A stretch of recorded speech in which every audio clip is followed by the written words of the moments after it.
The Andy Pollin Show. We got to go after this with everything we got, figuring they're going to come with everything they got. I'll start off by saying I'm bored, I'm broke, and I'm back. The Andy Pollin Show on ESPN 630 starts right now. Gentlemen, start your draft engines. Well, we're a week away, but, you know, it's never too early to talk about the draft. We've been talking about it and talking about it and talking about it really since the middle of last season, right? I mean, who's going to be the quarterback? Who's going to be the next QB? You know, not that Sam Howell wasn't in the discussion, at least for a while, but now it's who's it going to be. So we'll get to all that. Also, talk a little bit about the Caps. We got the playoff schedule, or at least for the first game. They're going to start on Sunday at 3 o'clock at Madison Square Garden. And Bill Belichick, big story on ESPN yesterday on how the door closed in his face. Remember the old Get Smart where he goes to go back through the door and boom, the door slammed shut? That's kind of what happened with Belichick here. And according to this excellent story that was written by Don Van Natta and Seth Wickersham, two great investigative reporters for ESPN, he was blindsided by this. He figured he was going to get the Atlanta Falcons job and didn't get it. And Don Van Natta was on yesterday on ESPN. We'll play some of what he said about the story. I'll go through the highlights of it. I read the whole thing. And it's really remarkable when you think of at least the second winningest coach of all time, the most successful, if you judge it by Super Bowls, 6 of them, and some consider him to be the greatest coach of all time, couldn't find a job and finished third in the running for the Atlanta Falcons job. And we'll get to that coming up. Also, I did want to mention this about the Caps being in the playoffs, and hockey is really bizarre in this regard, that you could take a player right out of college right now and put him on the roster for the playoffs. And the most amazing example of this, as far as I'm concerned, is Brett Hull, who's a Hall of Famer, the son of Bobby Hull, one of the great players of all time for the Chicago Blackhawks. And Brett Hull was drafted out of college. They did the draft, I guess, at a different time then. Or no, I guess it was still the same time. That's right. They drafted him out of college in 1986. This was the Calgary Flames. And he signed a contract, and he said, okay, I'll see you next year. And then, no, we're in the finals. So Brett Hull made his NHL debut in 1986 in Game 3 of the Stanley Cup Finals against the Montreal Canadiens. Calgary lost the series in 6, but the first time that Brett Hull stepped on NHL ice, it was in the Stanley Cup Finals against the Montreal Canadiens. I bring this up because as the Capitals get ready to play their opener on Sunday, which again is a 3 o'clock start at Madison Square Garden, there was the possibility that Ryan Leonard, who they took 8th in last year's draft and spent this year playing for Boston College, had a really good year, 60 points, 41 games. His team made it to the finals and lost to Denver in the championship game. But he could have conceivably said, okay, see you later, Boston College. I'm going to now play for the Caps in the Stanley Cup playoffs. He conceivably could have been on the ice on Sunday afternoon, but he's elected to go back for his sophomore year of school. Brian McClellan, the GM of the Caps, said, we support Ryan's decision to return to one of the best programs in the nation to continue his development. Ryan showed great leadership and made tremendous progress during his first year, which saw him score the most goals by a freshman in Boston College program history, 3rd most goals in the NCAA. He's 19 years old, so it probably is not a bad idea for him to go back and play another year of college hockey. But, yeah, it's a lot different. I mean, can you imagine that? That if you had, well, the baseball draft takes place in June, and I guess conceivably you could do that, that you could bring a player up that season. I don't know how often it's done. If you had, let's say, and this was years ago before the merger of the NFL and the AFL, that in order to, get a leg up, the NFL was holding its draft like in November. Yeah. They were taking players in November because they were at war with the AFL, and they didn't want those guys to go there. So you couldn't do it. But let's say you took a great player out of college in November, put him on your roster in December. So hockey is really really interesting in that regard, in that you could have taken a player who played college hockey this year and brought him up to the NHL. I guess it's also different that if you drafted a player and he elected to go to college, you would lose his rights. I'm not sure about that, but that's not the case anymore.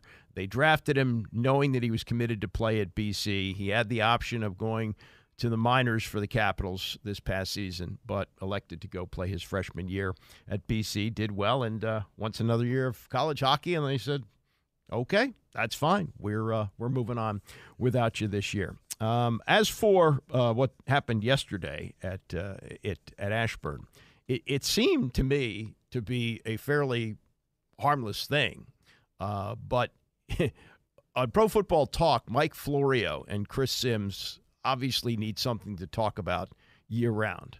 So you're going to hear this in just a few minutes, but they decided that this was a foolish thing to do, where the Commanders brought in 22 prospects for next week's draft. Yesterday was the deadline to talk to these guys. They call them 30 visits. I think it's top 30 prospects. So they brought 22 of them in, 22 of them, including the top 4 quarterbacks, or the top 4 after they assume that Caleb Williams goes number 1 to Chicago. So in Ashburn yesterday, they had Jayden Daniels, Drake May, J.J. McCarthy, Michael Penix, and 18 other prospects. And some said, really? Whatever happened to these one-on-one visits? You know, this is a group. You bring them in on a bus. You did see video of these players arriving at Dulles Airport. They weren't picked up on a private plane. Business has changed in Ashburn in recent years. You know, it used to be that once they zeroed in on a prospect, you'd see Dan Snyder salivating and picking him up in his private plane. You know, but when it was RG3, he couldn't wait to draft him. This time, they're not showing their hand necessarily, and I think it also might be part of a strategy to see how far teams are willing to go to get the number 2 pick. I think that's related to this as well. Albert Breer yesterday on the Rich Eisen show explaining why, in fact, they brought so many prospects in. 22, yeah. So they went to TopGolf yesterday, and all had sort of a casual dinner and kind of mixer. I use the word mixer, and rightfully so. People poked fun at me on Twitter. I probably deserve that. It's like out of Archie Comics, Albert. I know. Mixer was probably social. Hop? We can call we call it social. Yeah, it's social better. Okay. Yeah. So 22 prospects in there. They're all meeting together today. At the Commanders facility. And this is something that their new general manager, Adam Peters, actually borrowed from San Francisco, which is where he came from. Generally the idea is, and we'll get to the quarterback part of this in a second. Generally, the idea is that this is the point at which you're going to have the most information on the prospects, because you've built it up, and this is the last day. Today is the last day that you're allowed to have prospects in-house for 30 visits. So, when you want to, cross T's and dot I's, this is the best time to do it, because you're going to be at the very end of the process of evaluating all of these guys. On top of that, you also get to manage your time efficiently. And, that there's a lot these guys have going on, especially in a place with a new coach. So the off-season program has started. You're in your draft meetings. So doing them all at once instead of chunks of like 5 of them coming in at a time is more efficient. And then I think beyond just that, it's, the ability to see them interact with their peers and, see who the leader in the group is and see how they get along with each other and see how they handle a stressful situation with one another. I think there's benefit there. And if you look at the benefit in San Francisco, they've had one of the best locker rooms in the league over the last 5 years. And I think people who've been there would tell you that, this whole process that they set up out there is a part of the puzzle. So you can see why Adam Peters, with the success they had there, would bring this with him. Now, among those 22 players, most notably are the 4 quarterbacks. Caleb Williams is not there. We all know where he's going, but Jayden Daniels, Drake May, J.J. McCarthy, and Michael Penix are there. Now, again, like this is different than the way Chicago's handled Caleb Williams. Like, for example, Caleb Williams was one of a half dozen guys who came in for 30 visits at one time in Chicago, right? Mm-hmm.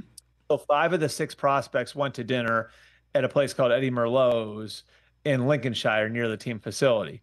They brought Caleb Williams to another restaurant. Like he was literally having dinner at a different restaurant than the other 5 They prospects. added a Michelin star. They added a Michelin star for their future star quarterback. Is that what you're saying? Yeah.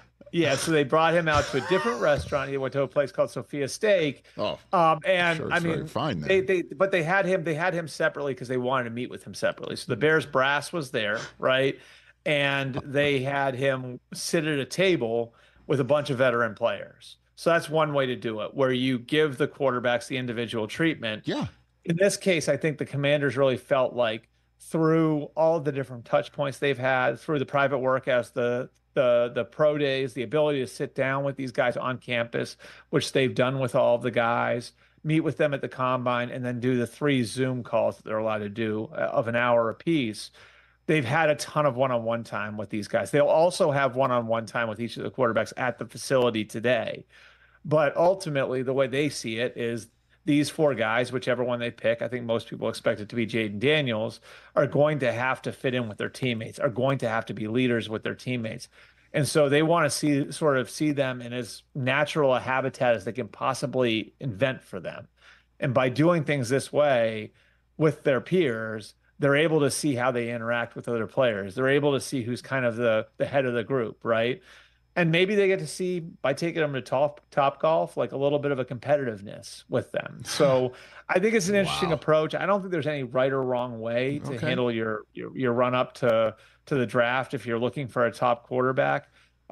Maybe you lose a little bit, like in losing some individual time with those guys, but they will get some individual time with each of those guys today, and they've had a lot leading up to today. Okay, so that's Albert Breer, SI.com.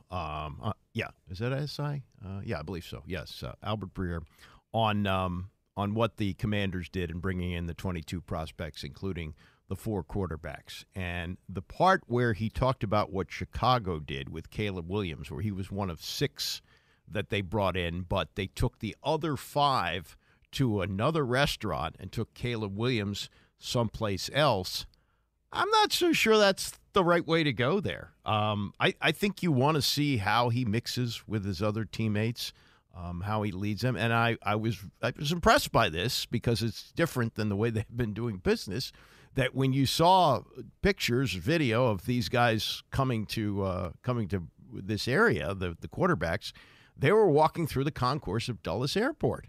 There wasn't any special limo to pick them up or anything like that. No private planes where nobody sees them. So I like that. I think that's good. And you don't want to have the arrogance. Look, I think, they probably would have taken Robert Griffin III anyway.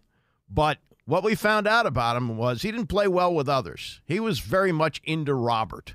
And they treated him that way, with Dan Snyder flying out to see his pro day and taking him out to dinner. And he was frothing at the mouth, couldn't wait to get him.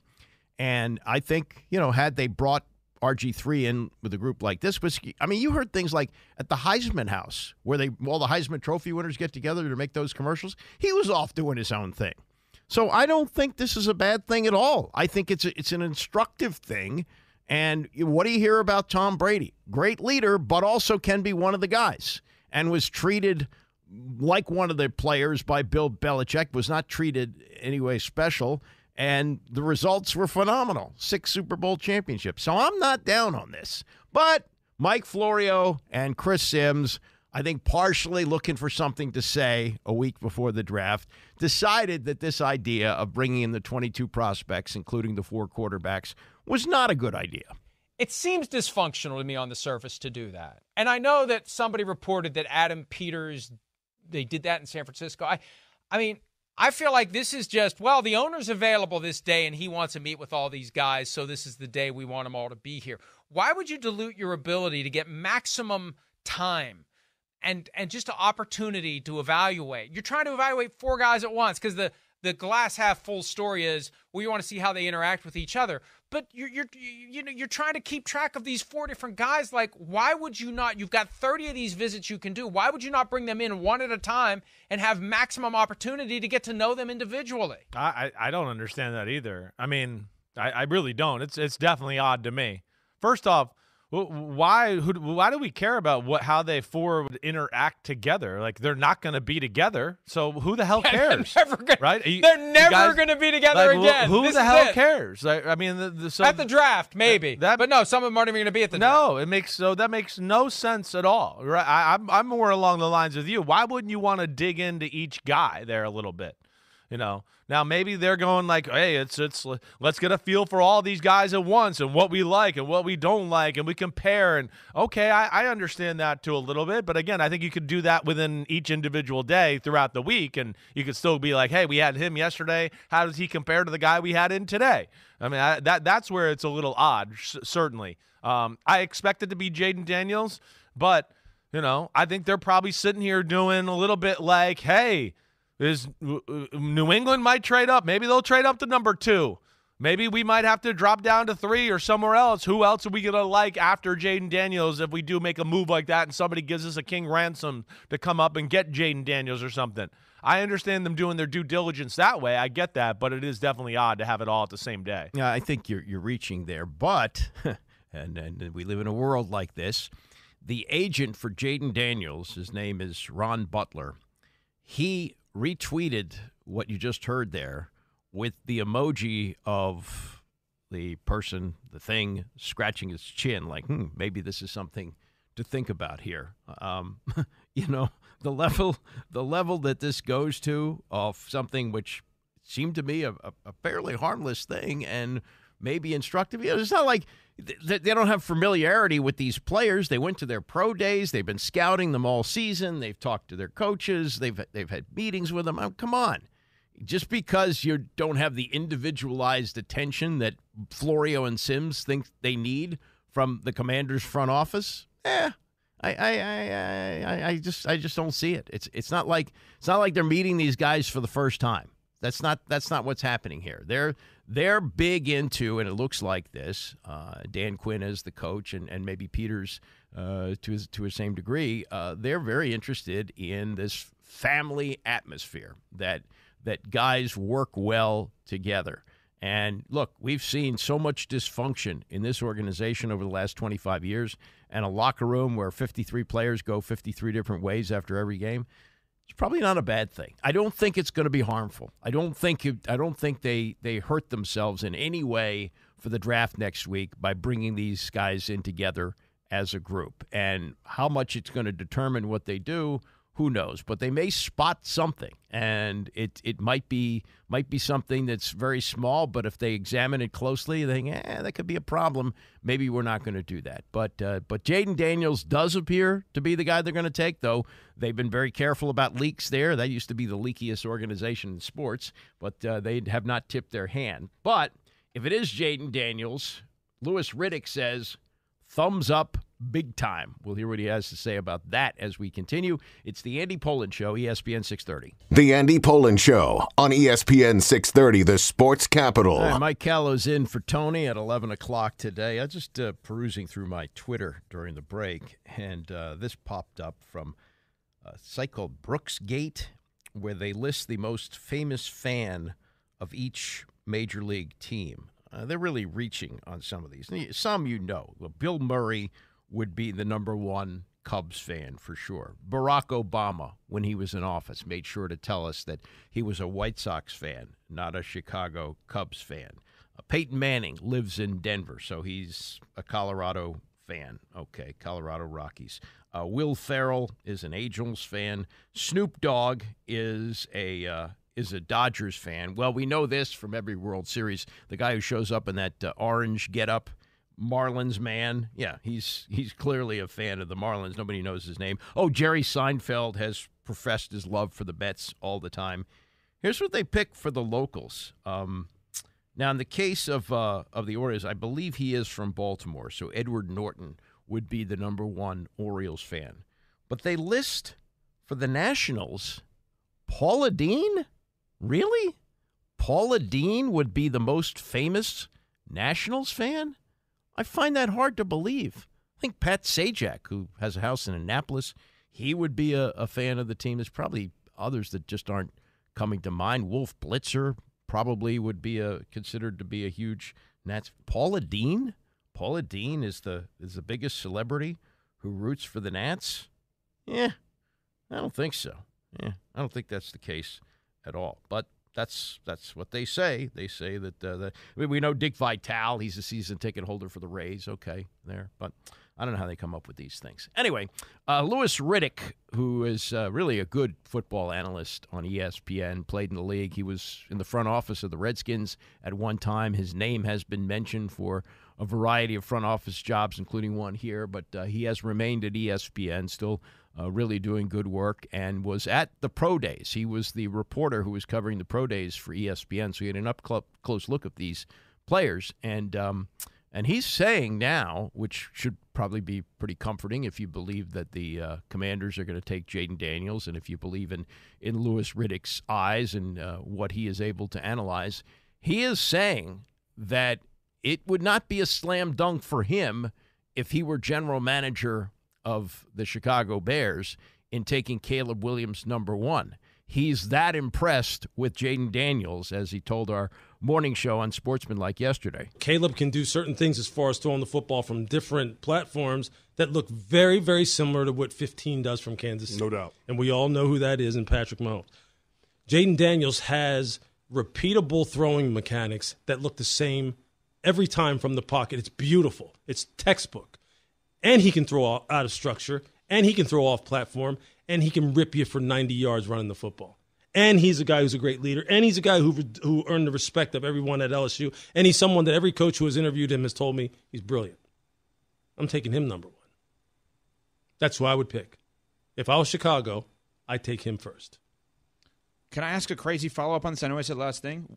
Would you then, if you're Washington, take Caleb? Or are you not so? Oh, yeah, I would. Okay, I just want to to. And that doesn't mean that I don't like Caleb. You're not knocking him. And see, and I know that's the way the world works now. If you just, like, well, no, I'm saying not for you. I'm saying in general. As soon as you like one person, oh, you must hate my guy. No, I don't hate your guy. It's kind of, to me, it's like one, and then it's like one little A. Like, I mean, these guys are like right next to each other. And if I was Washington and Cliff Kingsbury is there, and Cliff said, look, I had him at SC. Of course we take him. That card be turned in so fast it'd make your head spin. So and he's from that area too? There's 2 #1 overall picks for you. Exactly. But if I had to pick, look, I got the same feeling last year being around C.J. Stroud that I get being around Jayden Daniels. That's why I'd pick him. Well, C.J. Stroud, #2 pick, should have been #1, took a team that was absolutely in the dumpster to the playoffs and won a playoff game. So if it works out the same way with Jayden Daniels, giddy up on that. But yeah, Caleb Williams, what we heard all season long was, oh yeah, this is the next Patrick Mahomes. You a once in a lifetime quarterback. You don't pass on him. Well, he'd think about it. He'd give it some real thought. And if you are the Chicago Bears and you're thinking that you do want to take Jayden Daniels, you could probably get somebody to move up with you. I don't know. It's a really because I guess if they traded away the #1 pick, the Daniels would go #2 to Washington anyway. But we're not sure. They're not showing their hand, and all 4 quarterbacks that could possibly come here in that #2 pick were in town yesterday and the other day playing at TopGolf, and we'll see how that all works out. More from Louis Riddick, and this is about the big piece that dropped right about this time, right before we started the show yesterday, or right about the time we were doing the show. Don Van Natta and Seth Wickersham, who do really excellent investigative work, they broke that big story about Dan Snyder walking around his suite saying to his lackeys, they're not going to F with me, and, comparing the NFL to the mob and how he was going to stand up to everybody and he was going to dig up dirt on people. I mean, it basically greased the skids for Snyder to be out of here. It wasn't the final straw, but it helped to push him out the door. No question. They did great work. So yesterday they released a deep dive on Bill Belichick, and among the highlights are that he was not even the second choice for the Atlanta Falcons, who took Raheem Morris. He was the third choice, and he thought he was number one and was blindsided by that. And it also included an explosive part where Arthur Blank, the owner of the Falcons, who's very close friends with Bob Kraft, the owner of the Patriots, called Kraft, and Kraft said to him that he couldn't trust Bill Belichick. And this is really stunning stuff.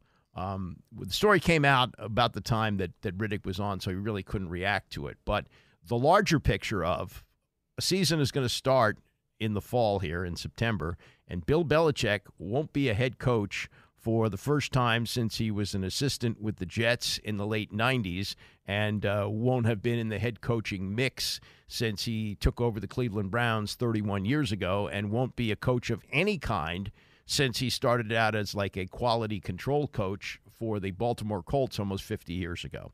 And that is what is so stunning to Louis Riddick, and he can't figure out why this guy doesn't have a job. Albert Breer put a tweet out. I don't know how recent it was, but I saw it.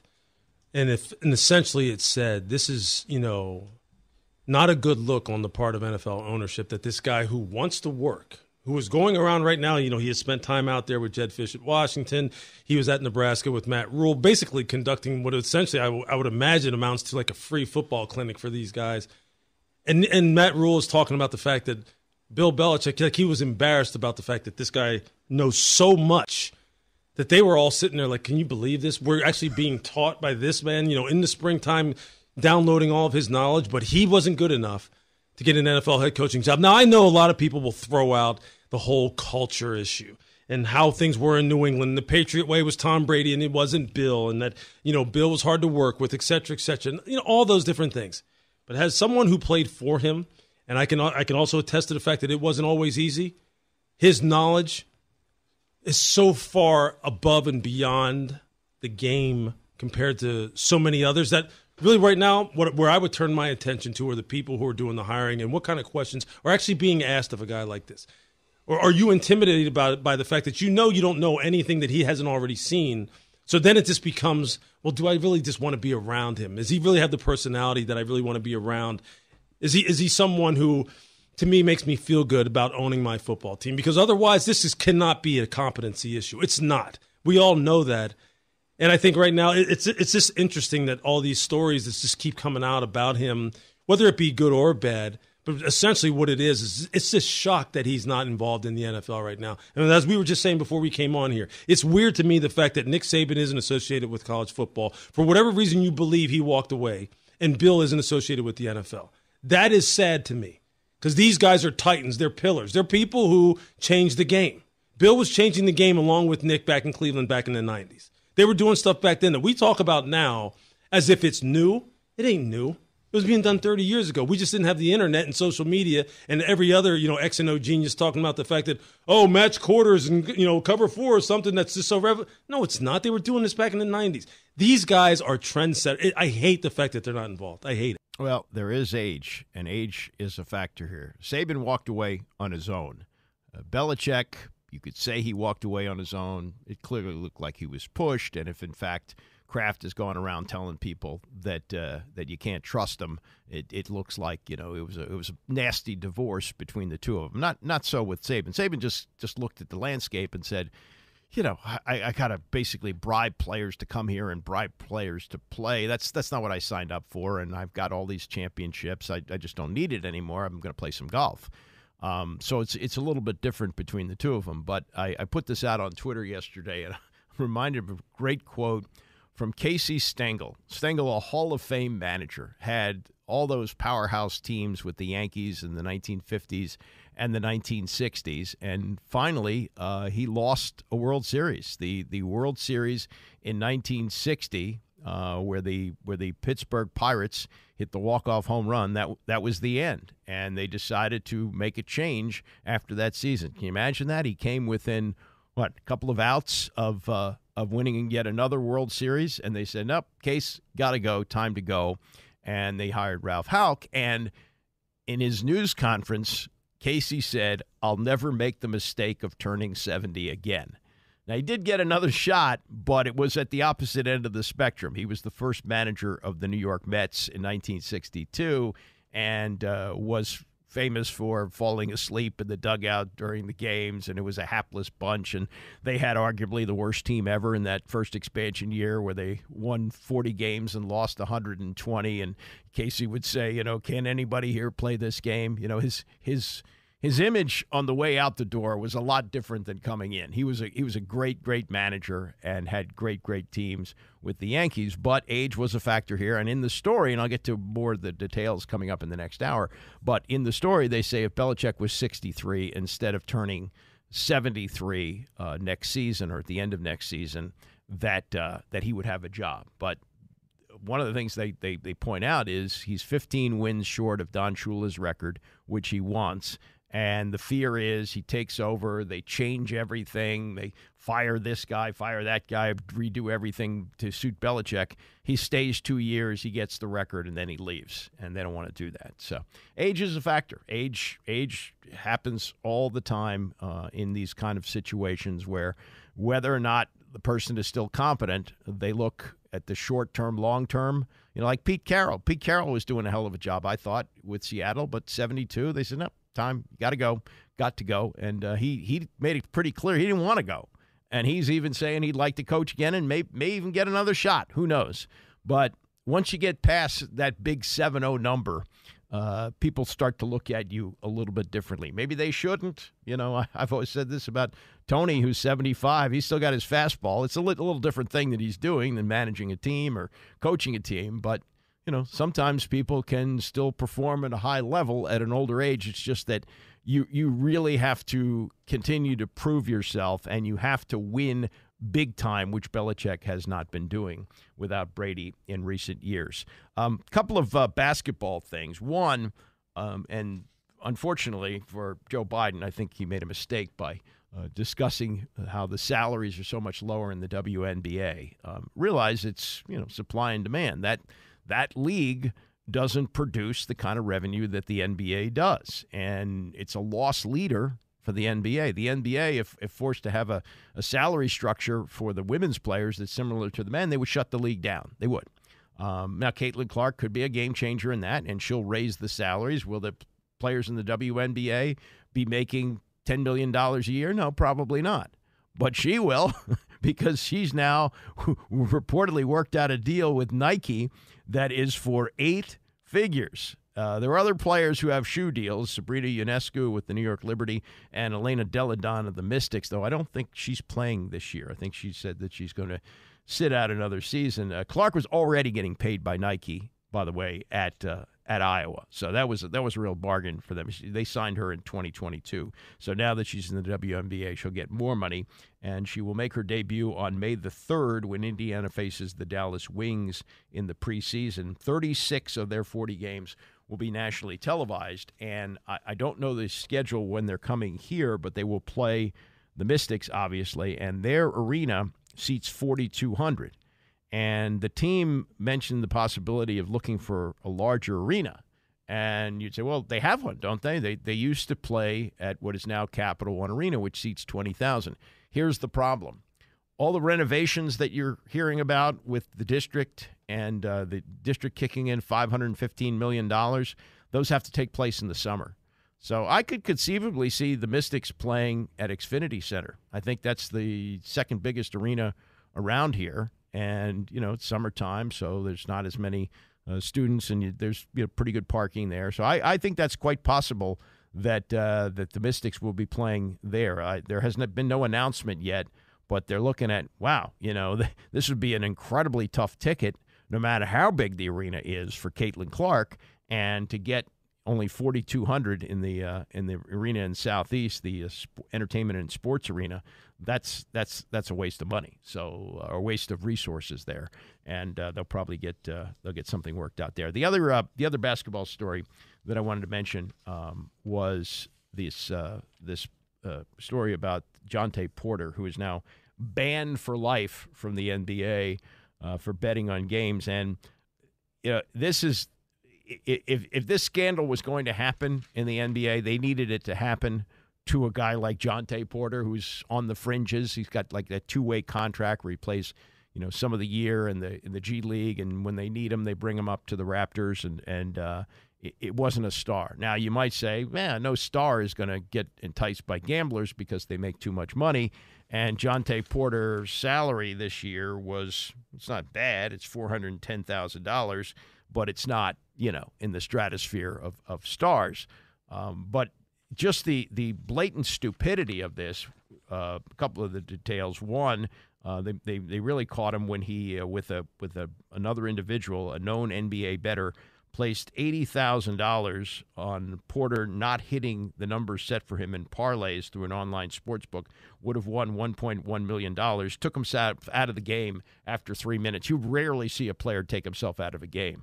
He took himself out when they were all going under on these, and they flagged it, and the bet was never paid off. So that was really dumb. They also say the league determined that Porter, who is, by the way, the brother of Michael Porter Jr., who's a star with the Denver Nuggets, placed at least 13 bets on NBA games using someone else's betting account. Oh, they'll never catch us. We won't use my name.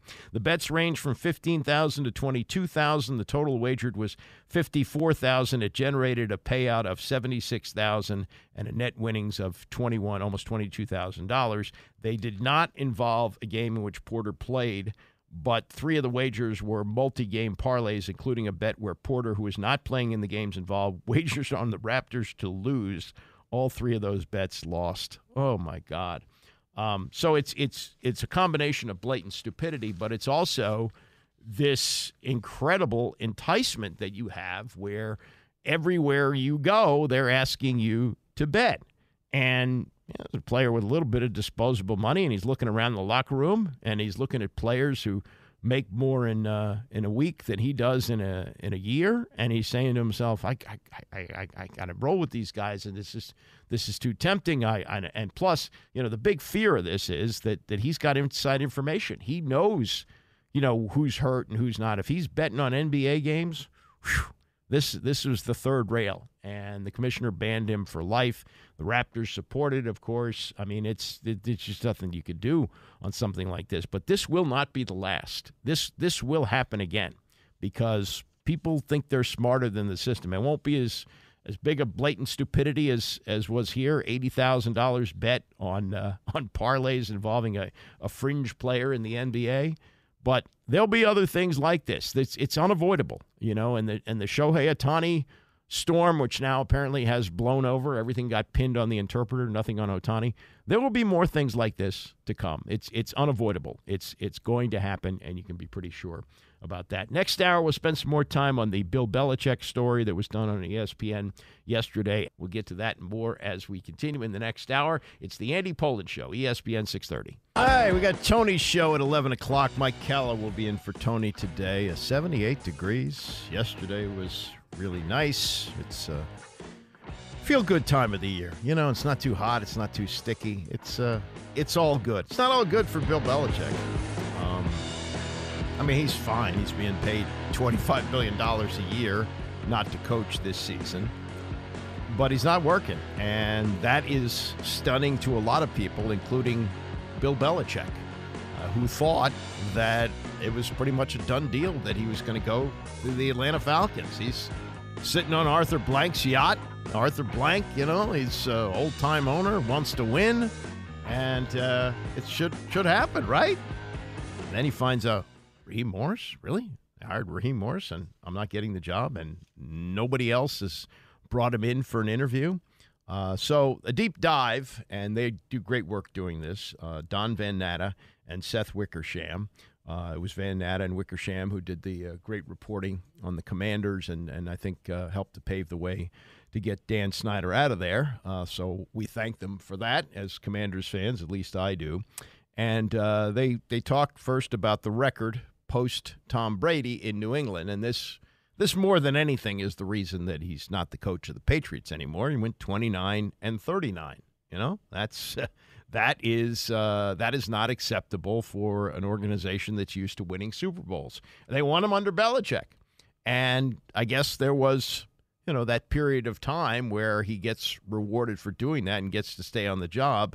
But enough is enough, and as you read through this, you realize that things have really soured between Bob Kraft and Bill Belichick. Remember, when Belichick was hired in 2000, He had just taken over the New York Jets. The succession plan that was in place with his mentor, Bill Parcells, they won 2 Super Bowls together with the Giants. And when Belichick was fired by the Cleveland Browns just before they moved to Baltimore, he reunited with Parcells in New England, and then they went to the Jets. And the plan was that Parcells was going to coach through the 1999 season, and then Belichick would take over.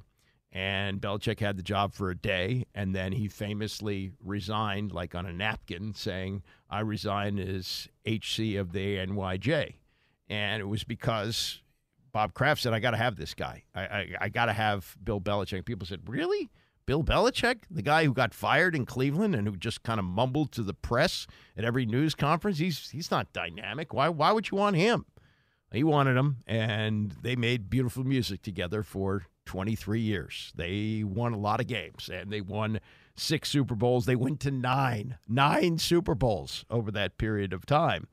And so you realize, so you'd think they'd be, friends for life. They kind of made each other, but things went south. And when you start to lose, that happens. And when you read through this, you realize that Kraft swallowed a lot that he didn't want to swallow because they were winning, and everything was fine as long as they were winning. Once that stopped happening, then things had to change. And they write in this story, owners now value collaboration and cooperation among football operations, the coaching staff, team executives, and so forth. And I think we've seen that here, the way they've structured things with Adam Peters and Dan Quinn, and they've got an analytics guy, and it's a whole lot different than it was where you had Bill Belichick running the whole show, and he ran it well. But when he stopped running it well, they changed to what is more typical now. 7 owners could have hired him. They didn't want to even interview him. And there was no secret out there, they say, that there was bad blood with Robert Kraft. One ESPN source said about Bill Belichick, he was essentially voted off the island of the owners. They looked at him and they said, ooh, he's feuding with Kraft. He's a problem. We don't want him. He was willing to give up, some of the power that he had. He said, I'll just coach. He was willing to do that, and they still didn't take him. Now, he's told confidants that he would be interested in coaching next year, either in Dallas, New York, or Philadelphia. Giants, Eagles, Cowboys.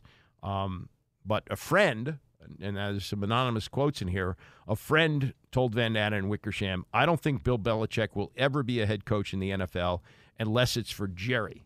We'll see how desperate Jerry is. Jerry's in his 80s. Belichick's in his 70s. They may come to a conclusion at the end of the season. They need each other, and maybe they can get a Super Bowl together. And there is that feeling that Belichick wants to stick it to Bob Kraft. What organization would get more attention in winning a Super Bowl than the Dallas Cowboys? And if you do it with Bill Belichick, then you look across at Bob Kraft and you say, Gerard Mayo, how's that working out for you, right? Belichick told a friend that he liked the idea of sticking it to the Krafts by working for Jerry, as the quote goes here.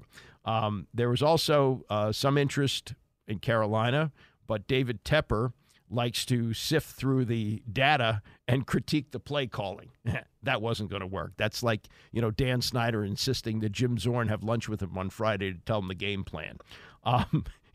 He first met, as the story says here, with Arthur Blank January 15th, which was only 4 days after he left New England. It was his first job interview since 1998, when he was not a head coach, when he was an assistant coach, and Al Davis decided to go with John Gruden. As far as the interview with Blank went, it went well, and the problem was they checked each other's references. And Arthur Blank called Bob Kraft, and this is stunning for what they did together for all those years. But Bob Kraft, according to this story, told Arthur Blank, don't trust Bill Belichick. Quote, you'll never have a warm conversation with him. And Blank is one who likes to have this family atmosphere of his team. Didn't want that. And Kraft told him, look, you can't trust him, and he's arrogant. Now, Kraft in the I have not seen this documentary that was done on Apple. It's called, I guess, Dynasty. And Kraft is heard saying, to be honest, my head coach is a pain in the tush, but I was winning, so I would put up with him as long as we won.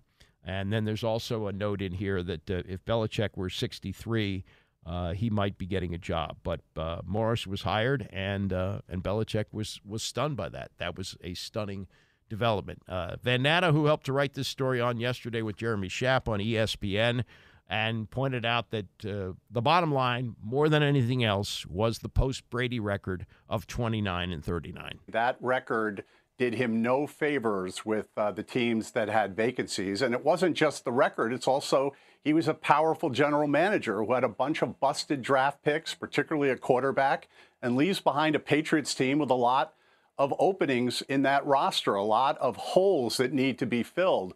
Despite assuring Arthur Blank and the top executives with the Falcons that he would only coach and keep his hands off the levers of power in Atlanta, those assurances weren't enough. And I think around the league, they value collaboration and cooperation, and they don't see Bill Belichick fitting that design. Don, in your story, you also drill down on Philly as a possible landing spot this past offseason. Of course, that didn't work out either. What more can you tell us about Bill Belichick and Eagles owner Jeff Lurie and what that involved? Well, what's so interesting, Jeremy, is that Jeff Lurie seriously considered making a run at Belichick, despite the fact that he has Nick Sirianni as his head coach. But after kicking the tires of that idea, Lurie and the Eagles decided not to go that route because they really were worried that Belichick has a very short runway of only a couple years and then would retire. They would have to overhaul the entire organization for him, and they decided not to do that. And retire in a couple of years, why? He's obviously 15 wins away from Don Shula's record, surpassing Don Shula to become the coach with the most wins in NFL history. That's exactly right. And that's the record that Belichick desperately wants. And it's known around the league through our reporting that people believe, look, he turned 72 yesterday. And a lot of people around the NFL feel as if he's got another couple of years left in the tank. And to overhaul the entire organization for Belichick, seeing him as only a short timer is a big hurdle that he's going to have to overcome if again, he gets interviews next offseason. Now, you also specifically mention, in addition to the Falcons and the Eagles, the Cowboys. They also have a head coach clearly in place. But it would seem to me Jerry Jones is not exactly known for ceding control or power. So why would that be even the remotest of possibilities, Bill Belichick in Dallas? A big reason is the fact that Bill Belichick and Jerry Jones really like each other. They have been very close since the 1990s. Jerry Jones, as we all know, has not been to a title game in nearly 30 years. He's got a win now mentality. And we also had some reporting, Jeremy, very interestingly, that Belichick is interested in the Cowboys because he sees if he gets that head coaching job, it would be a way to stick it to the Crafts. So that is Don Van Natta on his reporting with Seth Wickersham on the Bill Belichick developments. And, as I said yesterday, if 5 years ago he said, Bill Belichick's on the open market, what would you give up for him? Oh, 3 first-round draft picks for sure. You know, that changes everything if you get Bill Belichick. As their reporting tells you, the age didn't help, turning 72. Also, the fact that he had this control for all those years. You know, he may have told Arthur Blank, I'll just coach your football team. But I think they recognize, it's hard to get a tiger to change its stripes. You know, you really that might be difficult for him. He would be constantly grumbling, and he grumble about how the team is run behind the scenes. As you know, Bob Kraft said, he's a pain in the tush. But if you win, you overlook that.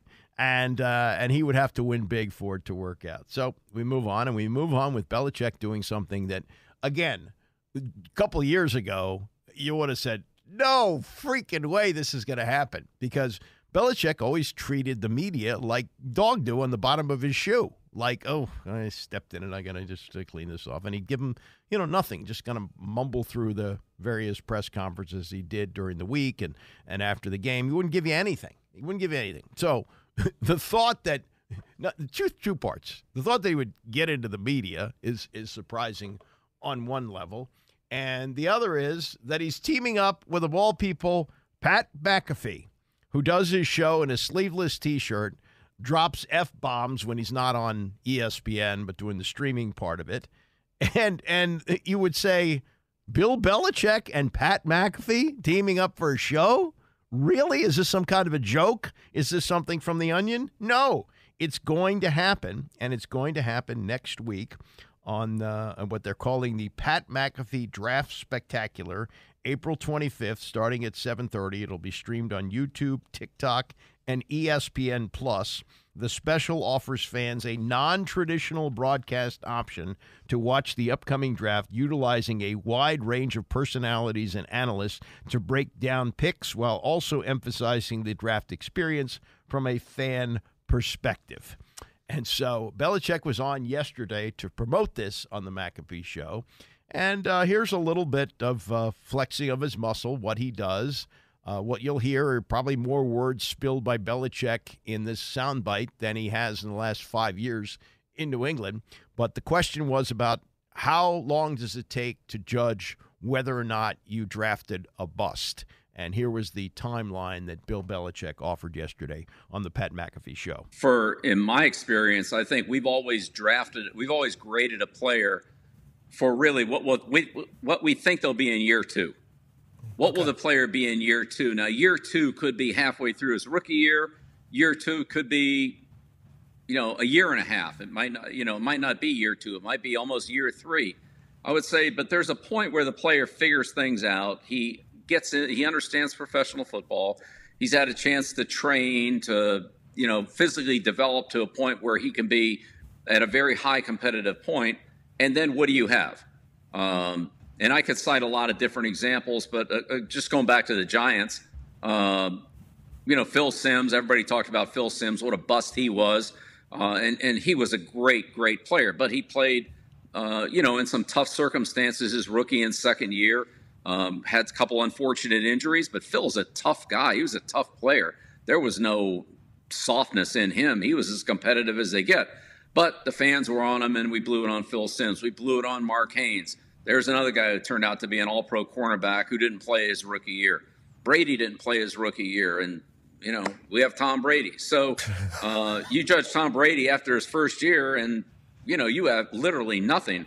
We're talking about the greatest player that's ever played. So Lawrence Taylor was a different story. Lawrence Taylor from day one impacted the team, showed he was the best player on the field, way better than everybody else, and built the defense around him from that point going forward. So it's different with different players. But I'd say once the player figures it out, once he's had a chance to physically develop, and again, especially for linemen, sometimes those guys need a little bit of time, or the technique on the offensive line in particular is something that can take a little bit of time. Quarterback's another position. But once they figure it out, then that's when you know what you have.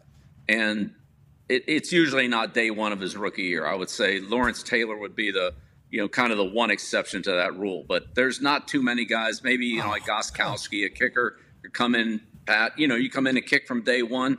If your skills are at a high enough level, you can see the impact already. Yeah, the kicker's different because you're only carrying one kicker and one punter, so they're going to play, obviously. But what he's saying is, it sometimes takes longer for them to develop. They don't play. Brady didn't play his first year.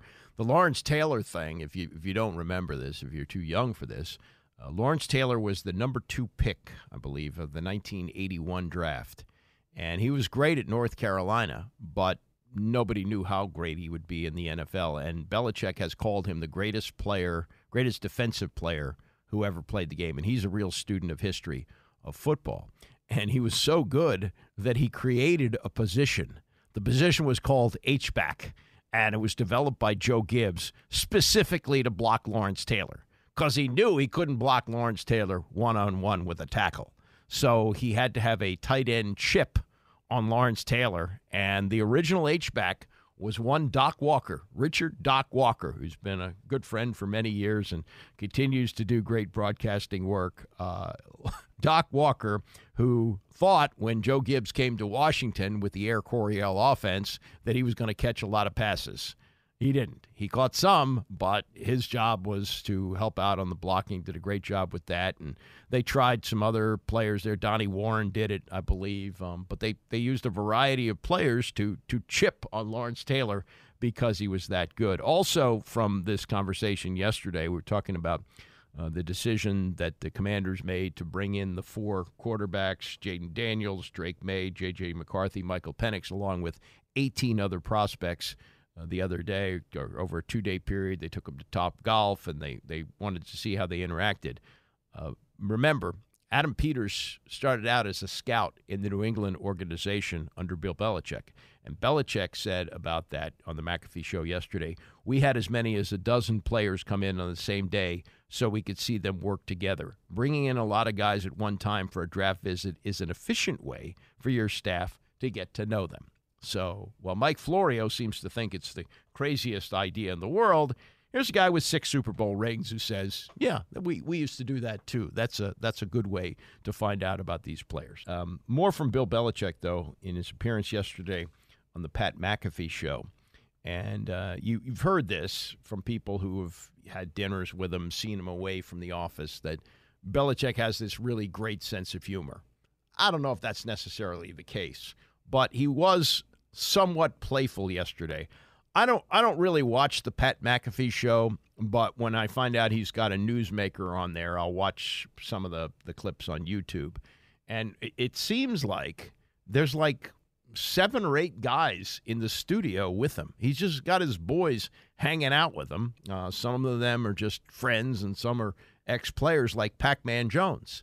And I didn't even know he was part of the show, but Pac-Man Jones is sitting there, and every once in a while, McAfee, who, does pretty much dominates the show, but when he's doing an interview, will say to one of his compadres, hey, you can ask a question here, like A.J. Hawk is sort of his sidekick there, so he gets to ask questions once in a while. And then here he's talking to Bill Belichick, and it's Pac-Man Jones who wants to answer a question. I don't know what Pac-Man Jones was doing since he left the NFL. Apparently he's hanging out with Pat McAfee. So this was a kind of playful exchange between Adam Pac-Man Jones, who had a long career in the NFL, and Bill Belichick, who's out of the NFL now and incredibly part of the Pat McAfee show yesterday and will be part of the Pat McAfee draft special on April 25th. Here's Pac-Man. Coach, you was big in special teams. How do you feel that the new special team rules will affect the game? Well, first of all, Pac-Man, I want to tell you that punt you returned against us with the Titans was total BS. It was 3rd down, and I was standing there on the sideline, and I said, look, these guys can't move the ball. The only way they can score is if we punt it to Pac-Man and he returns it. So we are going out of bounds with this ball. It's right before the half. There's a minute to go in the half. I said, we are going out of bounds with this ball, and we're going to make them drive it, as they can't score on our defense. And we punt it right down the middle, and you go 85 yards. And I tell you, I can't remember a situation I have been more upset about. And you killed us on that, just like I knew you were going to do. And before we even went on the field, it was 3rd down we started talking about that. So I didn't get a chance to see you after the game, because that was a tough game there. A lot of things happened in that game. But you killed us on that play. So they killed a lot of people, Coach. I would say, okay, so how's that going to affect us? I would say a couple things. Number one, it looks like it's going to include like another, I don't know, whatever the number is, called 1,500 plays in the game that we didn't have in the last league-wide, right, that we haven't had in the last, couple of years. So I think that there's more opportunity for players to play on special teams than there have been the last couple of years when literally 90% of the kickoffs are going out of the end zone. So I think that might affect the bottom part of the roster.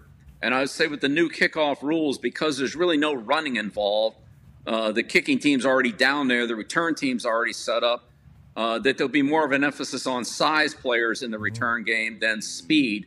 where, a lot of teams would cover with, 6 or 7 DB wide receiver types, with their kickoff unit, and play with the same type of players on the kickoff return, play with a couple corners, a couple wide receivers on the front line that could run and get back and set up. Well, now there's no need for that. You just need guys who can play at the point of attack, shed blocks, and defend their space because of the new alignment. So I think it'll increase the size of the players that are on the field. And I do think that because everybody is spread across the field, that if these returners, and I think these returners, if they hit a little bit of space, they're gone, because it's just going to be a lot harder to overlap than what it was in the past. So that's Bill Belichick yesterday on the Pat McAfee show, having some fun with Pac-Man Jones. Hey, Pac-Man, that punt you returned against us, that was BS.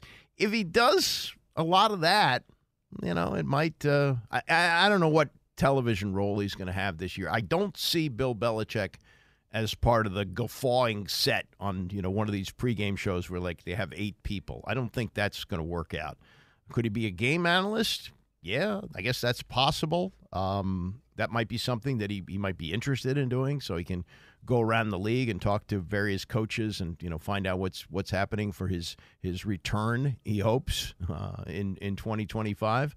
But the sense of humor that we're supposed to, fall all over ourselves about, he can joke around a little bit, and that was pretty good. I don't really know what Pac-Man Jones does on that show, but I guess he's on it. So there he is talking to Bill Belichick. All right, coming up, Mike Callow sits in for Tony. Tomorrow is Friday, and I will be here once again at 9 a.m. See you then.